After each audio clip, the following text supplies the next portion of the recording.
comecei a viver sobre as minhas próprias regras mesmo. E aí, depois que eu comecei a fazer isso, minha vida melhorou. E a literatura de ficção me ajudou, assim, muito mesmo. Como pessoa. Qual foi o livro que te fez entender isso, de ler sobre entre as entrelinhas ali? Olha, começou mesmo, assim, o primeiro livro que eu me lembro foi It a Coisa, do Stephen King, que é um calhamaço, é um livro de, sei lá, 1000 e poucas páginas. E o King, ele tem o processo de escrita do King é um pouco prolixo, mas esse livro é fantástico. Ele fala sobre amizade verdadeira, sobre os problemas que a gente tem com os pais e com... São crianças, né? Só para resumir, são crianças que estão ali enfrentando um mal e ele é em forma de um palhaço. Ele se manifesta ali em Derry, que é a cidade fictícia, em forma de um palhaço. Então, são crianças combatendo esse mal e depois essas crianças crescem e combatem esse mesmo mal de novo. E esse livro, ele me ensinou muito sobre amizade, sobre o bem e o mal. Assim, quando eu digo as entrelinhas, são esses pequenos detalhes que às vezes a gente não presta atenção. Porque, pensa assim, você acorda, eu não sei qual que é o seu trabalho, não sei se você só trabalha aqui, mas você quer ter um negócio bem sucedido, né? Você quer, eu quero que o meu negócio alavanque, eu quero ganhar dinheiro, eu quero ter o sucesso, seja lá o que sucesso signifique para você.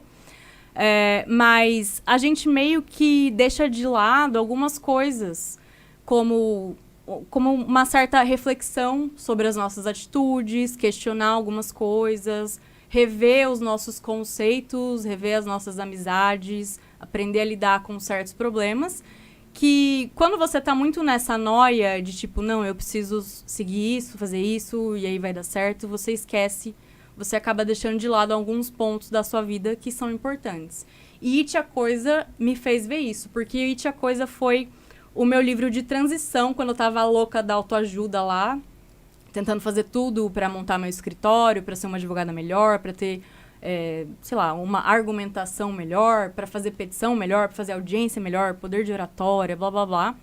E eu fiquei muito, muito, muito frustrada lendo esses livros. É claro que não foi só os livros, eu não vou culpar só a autoajuda, até porque eu passei por uma fase bem difícil nessa época aí, de autocobrança mesmo, porque quando você sai da faculdade, você meio que quer conquistar o mundo, né? E você quer tudo pra agora e tal. Então eu fiquei frustrada nesse sentido também.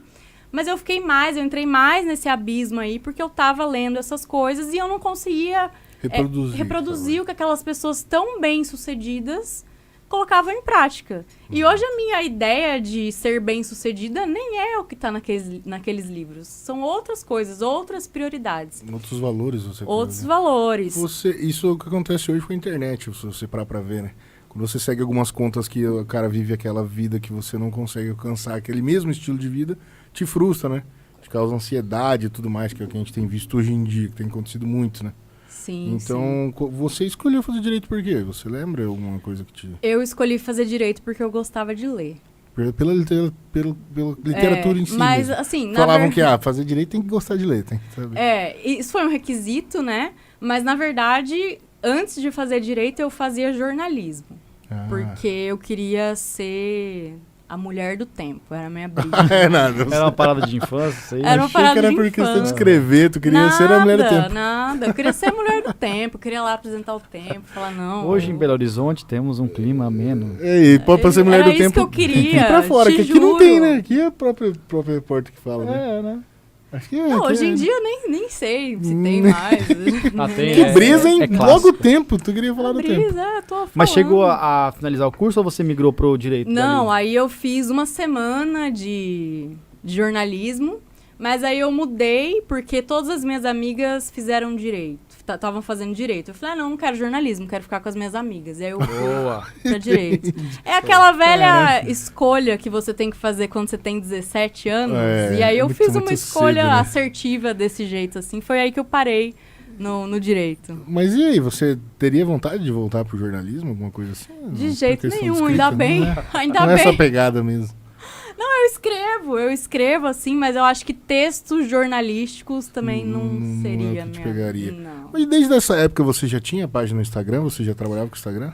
Não. Tinha Instagram nessa época da Não, faculdade? não Né? tinha. Putz, O Instagram ele começou a ganhar força que 2015. 2015 pra cá, essa época aí. Porque o Instagram no início era mais um Facebook melhorado, né? Era mais uma coisa pra postar seu estilo de vida, fotinha de viagem. Era foto de comida, essas coisas. Foto de comida. Você fez direito Fins aonde? profissionais. Não, CDB. A gente também é do CDB. Vocês são do CDB também. Aham. Você, então nessa época você ainda nem postava nada, você só tinha o hábito da leitura ali pra você mesmo. Só, era eu, né?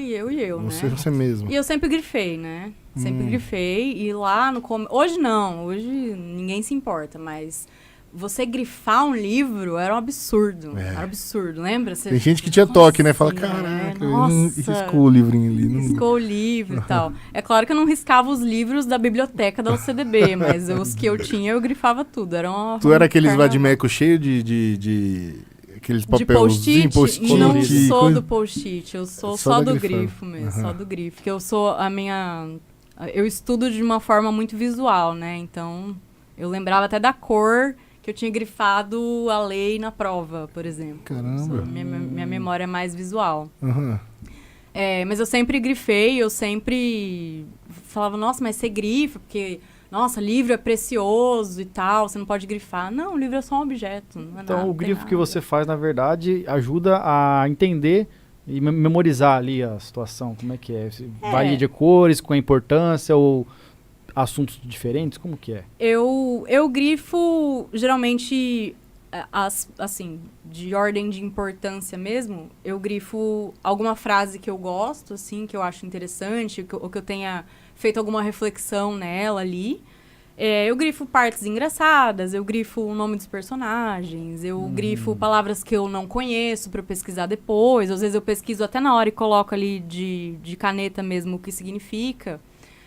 Tudo isso é um processo de leitura, né? Tipo, você não lê só por ler. Eu leio meio que estudando o que eu tô lendo ali, entendendo. E você faz muito vídeo pro Instagram, né? Os seus Reels são baseados tudo em livros. Você chega a grifar ali partes que você fala, olha, isso aqui eu consigo transformar num vídeo. Um Reels ficaria legal com essa frase. É um exemplo de grifo? É um exemplo de grifo, é um exemplo. Às vezes eu faço umas brincadeiras com alguns personagens dos livros, ou então alguma situação que todo leitor passa, mas eu faço sim. Mas eu grifo mais ou menos o que me chama atenção mesmo, qualquer coisa, não tem uma regra assim.